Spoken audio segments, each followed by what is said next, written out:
Well, hey there. Today I'm going to be reading to you from the Children's Book of Faith. It's edited by William J. Bennett, illustrated by Michael Haig, and offered to us as a scholastic book.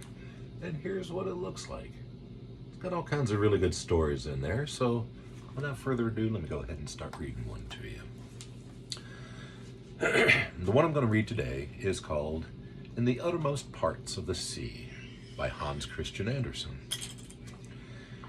The title of this beautiful story comes from Psalms 139, God is with us wherever we wander. Some ships had been sent towards the North Pole to find out what was up there. Through ice and mist they had steered farther and farther north. Now winter had begun. The sun had set, and the explorers would not see it again for a long time.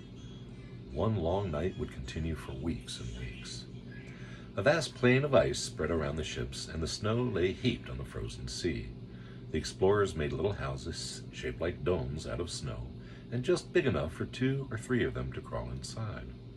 Overhead, nature's fireworks, the great northern lights, flashed red and blue in the dark sky.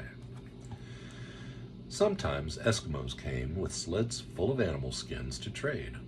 The explorers were glad to use the skins as beds to keep warm inside their snow houses, while outside it grew colder and colder.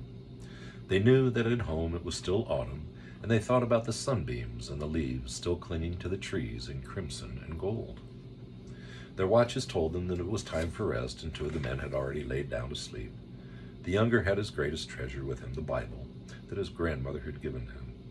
Every night it lay under his pillow, and every day he read it, and lay in his bed and thought of these words which brought him so much comfort.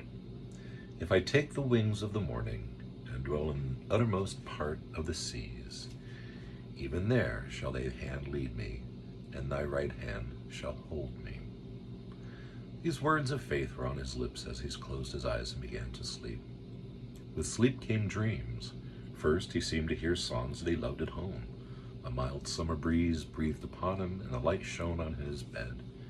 He lifted his head and found the dazzling white light was coming from the large wings of an angel looking down upon him, an angel whose eyes beamed with love. The angel seemed to rise from the pages of the Bible, and he spread his arms, and narrow walls of the hut soon disappeared like the mist melting before daylight.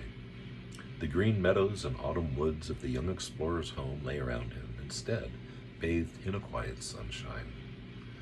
The stork's nest was empty, but the apples still clung to the wild apple tree. Little birds whistled in the cage that hung in the windows of his home. It whistled the tune he had taught it, and that his old grandmother was feeding it just as he used to. The blacksmith's pretty young daughter stood drawing water from the well. As she nodded to the grandmother, the old woman called her and held up a letter that had come that morning from the cold northern lands, from the North Pole itself, where the old woman's grandson was now safe under God's protecting hands.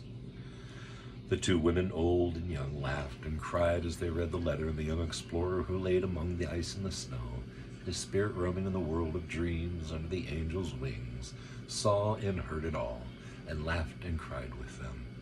From the letter they read, those words aloud, even the uttermost parts of the sea, thy right hand shall hold me. The words seemed to come like sweet solemn music, and the angels folded its wings. Like a soft protecting veil, they fell closed over the sleeper. The dream was over. All was dark in the little snow hut, but the Bible lay under the young man's head, and while faith and hope filled his heart, God was with him, and his home was with him, even in the uttermost parts of the sea.